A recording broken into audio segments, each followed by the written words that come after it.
Hey guys, I'm Mnar Muhawesh and welcome to the relaunch of MintPress News' Behind the Headline. We're excited to be partnering up with Free Speech TV to produce this show as a 28-minute program that will air on cable, Dish Network, and Roku. With only 6 corporations controlling over 90% of what Americans see, hear, and read, Americans are increasingly turning to independent, unfiltered news that tackles issues the mainstream media won't touch. Now, it's no wonder that a record 60% of the public have lost faith in the corporate press as they are inundated with fast food style news headlines with very little context and sponsored by the very same entities the media is meant to hold accountable. At MintPress News, we are a watchdog, not a lapdog for those in power. And on Behind the Headline, on this show, we plan on taking on the war-minded, oil-hungry neocon establishment that's hijacked our Constitution and occupied Washington to bring you to the heart of the stories they don't want you to hear. Now let's get behind the headline.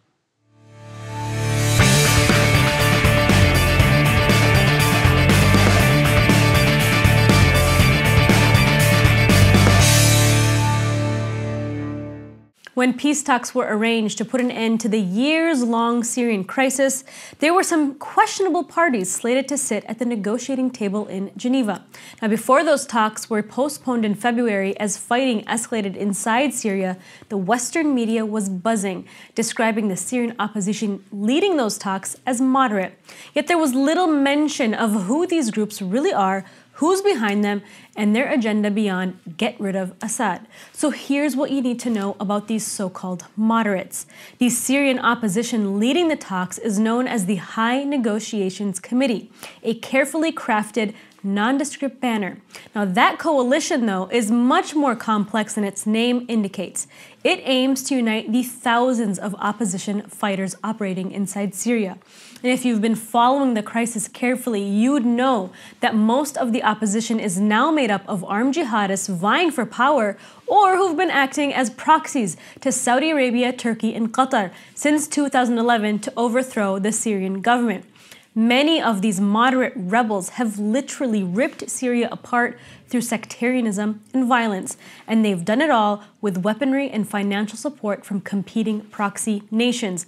Now, to top it all off, intelligence officials from NATO member states like the United States, Britain, France, and Turkey were on the ground training so-called moderates who are part of the Muslim Brotherhood in Syria months before the Syrian revolt even erupted to foment a coup against the Syrian government. Then they were legitimized by organizing them into the Free Syrian Army and getting international support and backing. And to top it all off, this H&C coalition to unite these foreign-supplied rebels is Saudi-backed and sponsored. No, it wasn't born in Syria, it was assembled in Riyadh by Saudi officials. The chief negotiator and the spokesperson for the High Negotiations Committee and the groups they come to represent should raise even more concern. Let's start with Salim Al-Muslet, who is the spokesperson for the H&C. He first started working as the deputy director of the Gulf Research Center in the United Arab Emirates from 1998 to 2011, the same year the Syrian revolt started. Now he's the vice president of the National Coalition of Syrian Revolution and Opposition Forces, which receives weapons and funding from a list of nations, including the US, Great Britain, France, Germany, Italy, Turkey, Egypt, Jordan, Saudi Arabia, Qatar, and the UAE. That opposition group was not formed in Syria either. It was formed in Doha, Qatar, to provide its international donors with a legitimate, unified channel for all aid to the rebellion by acting as a moderate umbrella group to govern Syria after Assad is ousted. Now, the group's first president, though, Sunni cleric Mu'azz al-Khatib, described that as meaning that they are beholden to their foreign backers. Al-Khatib resigned in March 2013, lamenting that foreign powers were placing way too many conditions on aid to opposition and rebel groups and were trying to manipulate events for their own interests. Meanwhile, Mohammed Allouche, who is the chief negotiator, represents the rebel group Jaish al-Sham, an open ally of Al-Qaeda's arm in Syria, the Al-Nusra Front. Now, Jaish al-Islam is one of the most brutal Sunni Salafist groups operating inside Syria, and it receives its funding, arms, and other support from Saudi Arabia and Turkey. Jaish al-Islam, which is an arm of the Islamic Front, is known for mass executions, use of starvation as a war tool, as we saw in Madaya, kidnappings, pillaging, and alleged rapings. They've publicly stated that once they oust Assad, they will proceed to cleanse the nation of Muslim Shias, Alawites, Kurds, Zoroastrians, and Arab Christians as they establish a Salafist Islamic State. Now, it's no wonder the group has been compared to ISIS. With the talks postponed, it doesn't even matter whether they proceed, as long as negotiators are working with violent armed groups and rebels like those under the umbrella of the High Negotiations Committee. Besides being completely counterproductive, it's the same policy NATO members and the UN have adopted in Libya, Somalia, and Afghanistan, among others. And in each of those cases, those efforts have sunk these nations further into civil war and chaos. The High Negotiations Committee and the groups it represents clearly work in the interest of foreign nations, not in the interests or the will of the Syrian people. Now, don't misunderstand what I'm trying to say. Syria is in desperate need for peace talks.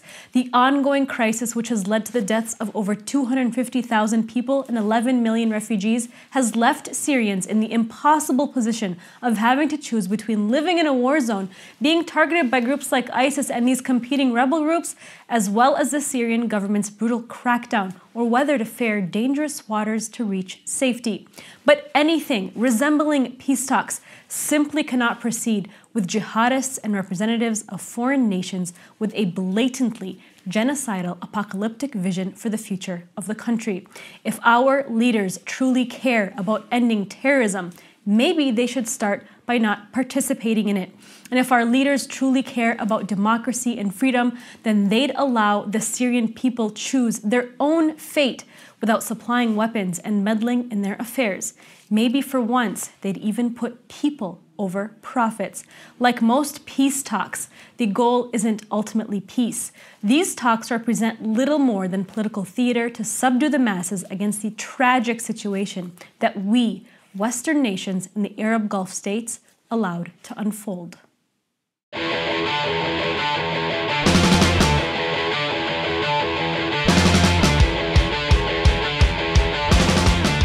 Amid the hustle and bustle of the holiday season, Iceland was busy with more than decking the halls. It was jailing its bankers for their role in the 2008 economic crisis. Now, in the wake of the meltdown, the Nordic island nation bailed out its citizen, leaving its banks to fail, and eagerly went after those who made the mess. Now, to date, Iceland has locked up 29 banksters for their role in the crash. But here in the United States, zero. Yes, zero banking executives have been singled out for investigation or prosecution for their role in the global economic quagmire. Now, the banks themselves, including those deemed too big to fail, have all paid fines that are nothing more than pocket change to these institutions. But even former Fed Chair Ben Bernanke has argued that obviously everything that went wrong or was illegal was done by some individual, not by an abstract firm. So how do we in the US punish our banking executives? Well, we give them multi-million-dollar bonuses and salary hikes.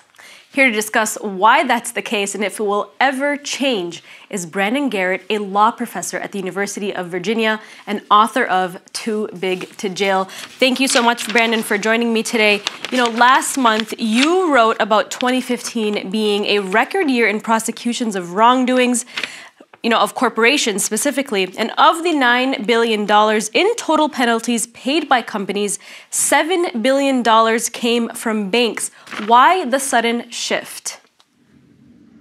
Well, we are not seeing more companies getting prosecuted, even though a lot of people have called for prosecutors to get tougher on corporate crime, and the Department of Justice has said it's getting tougher on corporate crime. We aren't seeing more companies getting prosecuted. If anything, we're seeing fewer.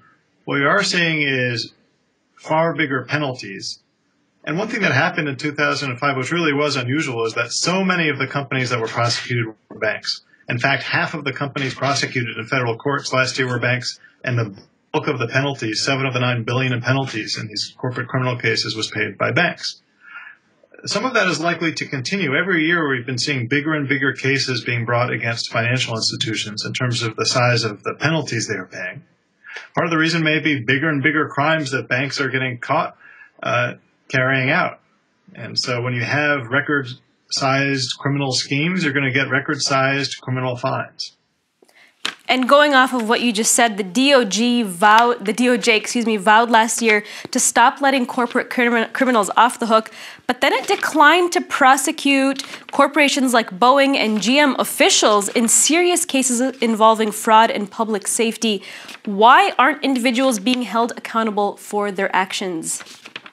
Well, what I found is that particularly in these deferred and non-prosecution agreements that so many of the biggest corporations, the public corporations, negotiate with prosecutors, where they keep their criminal cases out of court. I've criticized those as being too big to jail type agreements. Well, individuals literally can go to jail, unlike a company.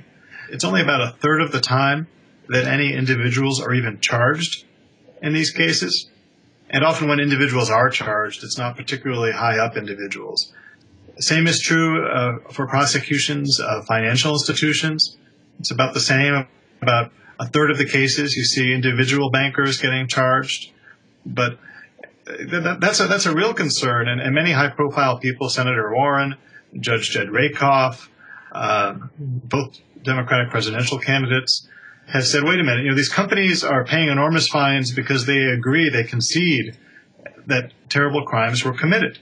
They've admitted their crimes. They're accepting responsibility. They often describe these agreements with the companies, describe with some detail what the crimes were that were committed, often giving a sense of who the supervisors were, maybe not naming them. But you have a sense that there are people who did serious things, and yet the company pays $1 billion fine or a $10 million fine, whatever it is, and no employees are charged. And it's been very troubling. The Department of Justice says it's going to change its focus to prioritize investigating who did what. It's sort of shocking to us on the outside as observers that, wait a minute, that wasn't being done before. But clearly it wasn't a priority in the past, since we so often saw these settlements where one of the things that didn't happen was that you just didn't see individuals getting charged.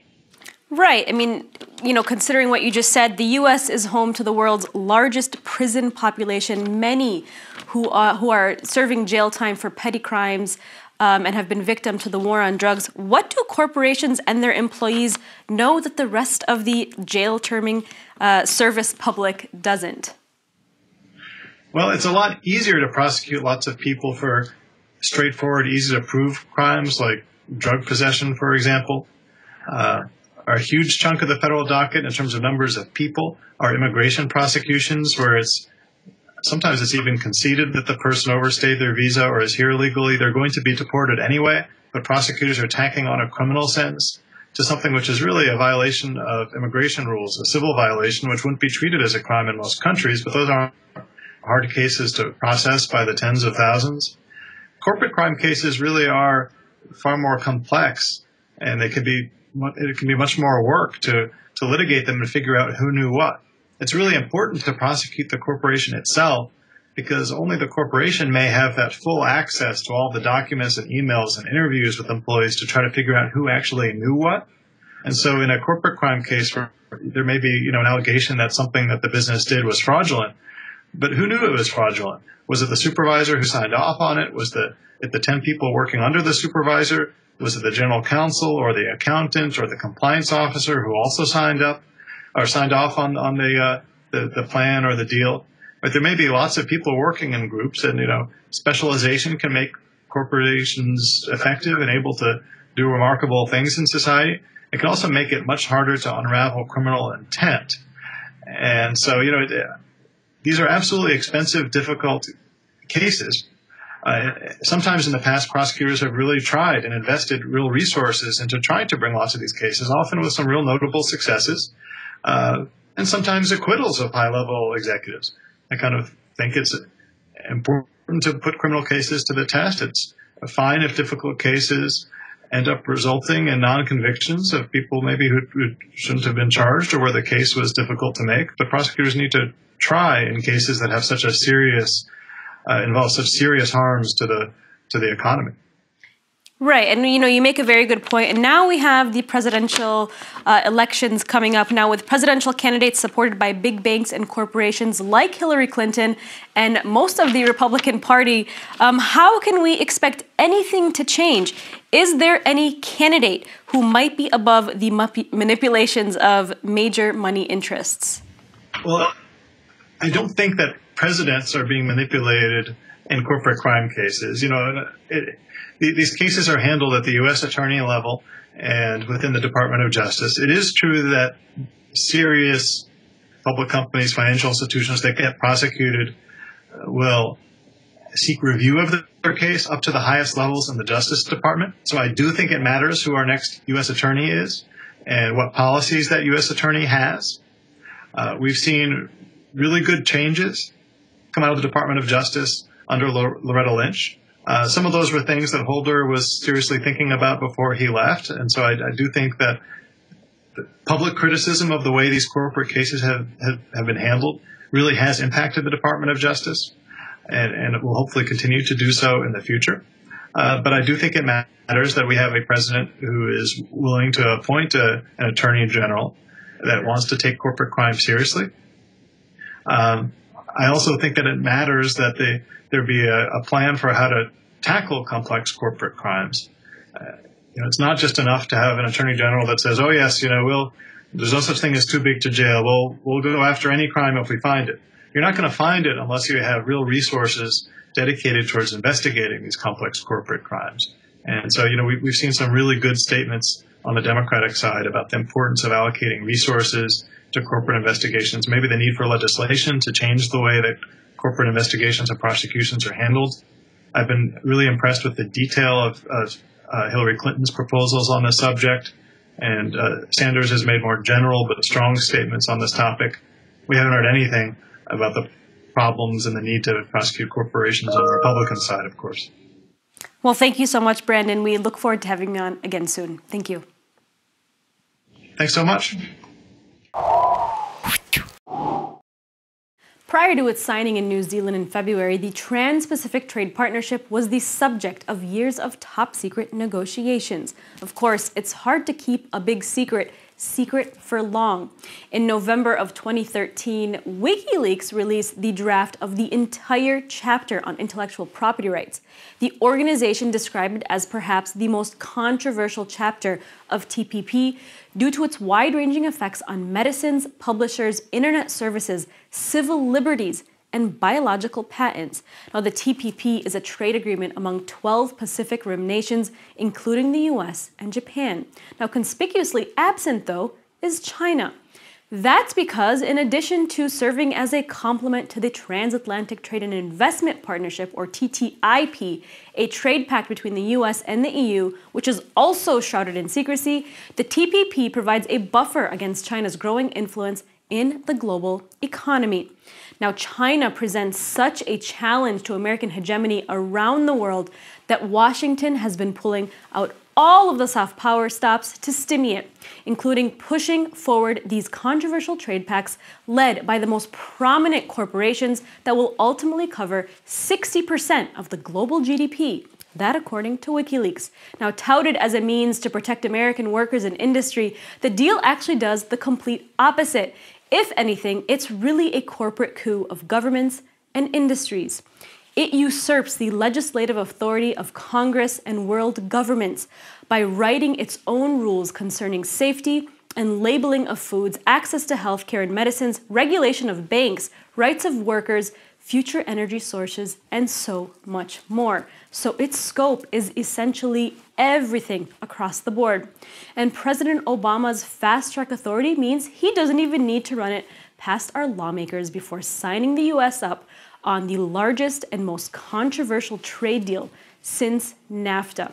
Now, here to discuss this in further detail is Kevin Zeese, Director of Popular Resistance and Information Clearinghouse for resistance movements here in the U.S. that he helps organize. He and his movement have flooded Congress with literally thousands of signed petitions to oppose TPP. And I began by asking him where TPP fits into Washington's so-called pivot to Asia. Take a look. That's a great question. Most people don't start with that. That's a good place to start. The TPP is essentially the economic arm of the Asian pivot. In fact, all of these trade agreements that are negotiated by and for the corporations really are the economic arm of U.S. empire. We can see that in Asia, where we're pushing 52% of the Navy to surround China. At the same time, we're pushing the TPP, which attempts to cut China out as much as they can of the Asian economy. You can also see it in the European trade agreement that President Obama is negotiating with Europe at the same time that we're surrounding Russia with military bases through NATO. And so this is the modern American colonialism. We call it neo-colonialism. It's not the same as traditional colonialism. And that's why a lot of people don't recognize that the U.S. is an empire. But in fact, the U.S. is the largest empire in world history, with 1,100 military bases and military outposts around the country, and that number is growing rather than shrinking. We're seeing a lot of growth in Africa. We're seeing a lot of growth in the Middle East. And then the economy of the United States is an empire economy. An empire economy is designed to serve the interests like previous colonial eras of the corporations of the country that leads the empire. The corporations in this case are the transnational corporations that help to negotiate the TPP. The empire economy also sucks out a lot of resources. 55% of domestic discretionary spending goes to the military, and it serves the oligarchs of the nations that are part of the empire. So, the Japanese oligarchs will benefit, but the Japanese agricultural cooperatives will probably be destroyed. You'll see the same in Vietnam. You'll see the same in Australia, in New Zealand. The benefits will go to the oligarchs and to the transnational corporations. That's who these neo-colonial efforts are designed to support. Kevin, you've raised some really, really interesting points here. How can the U.S. and other countries use the TPP to expand soft power around the globe? And why does the U.S. even need something like the TPP to do so? Well, it's just another tool. I mean, they have a variety of tools. You could also add the IMF and the World Bank to their tool chest. You can also add USAID. I was just reading something this morning about Secretary of State Clinton said while she was in the Obama government. She talked about expanding USAID and making it into a really major development program, teaming up with private corporations. And private corporations interpret that as, oh, good, the U.S. government will pay half so we can make even more money. And so and USAID, of course, as you know, has a long history of covert operations, of so-called soft power, covert operations to undermine governments that we don't like. And so the U.S. government will get the benefit of having Goldman Sachs and Monsanto and Halliburton join them in USAID programs. And the corporations will get the benefit of having USAID tax dollars adding to their profits. And so it's we have really a situation where we have a corporate government. And it's not a corporate government of small businesses, which people often call the backbone of the United States. It's a corporate government of big business, especially transnational corporate business. And that's what this is really all designed to build and to strengthen. And it's going to hurt U.S. workers. It's going to hurt the environment in the United States, and it's going to hurt smaller family-sized businesses. And going off of what you just said, looking ahead, what precedent does the TPP negotiating process and this fast-track authority set?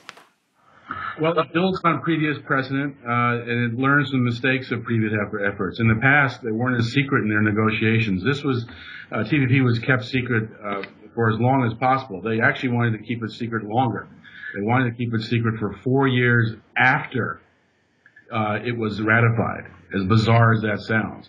The only reason we get to see it now is because of the fast-track fight, the fight to give Obama trade authority in a fast-track way where Congress is pretty much minimized to just approving or not approving without any hearings, no amendments, etc.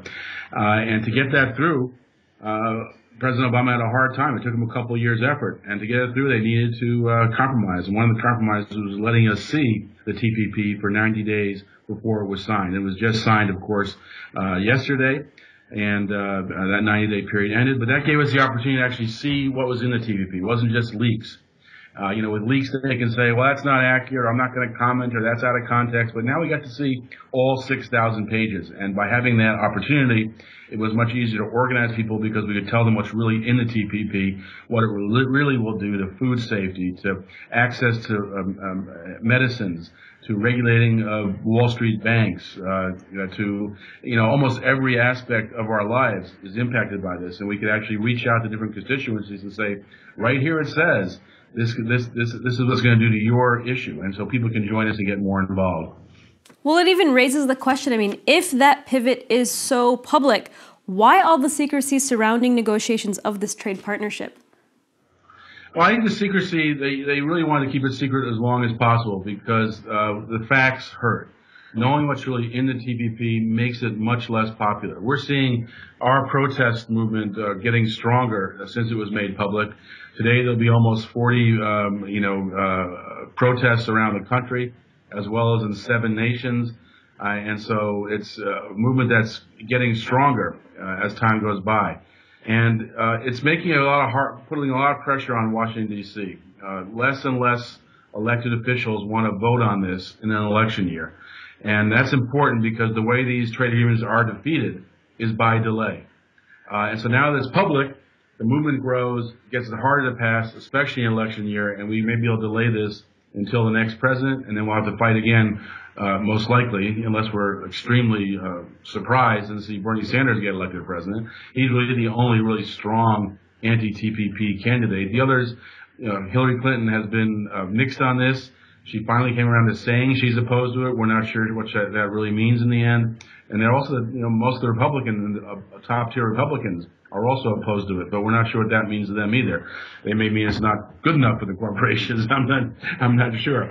But so we expect that this movement's going to have to continue to build over to 2016, and it's going to continue to build into 2017. We'll have to have one more probably fight to finally kill it off, and we're doing that through our campaign, flushthetpp.org. Well, thank you so much, Kevin, for joining us today. Thanks a lot for having me on. That's it for today's Behind the Headline. We'll see you next week.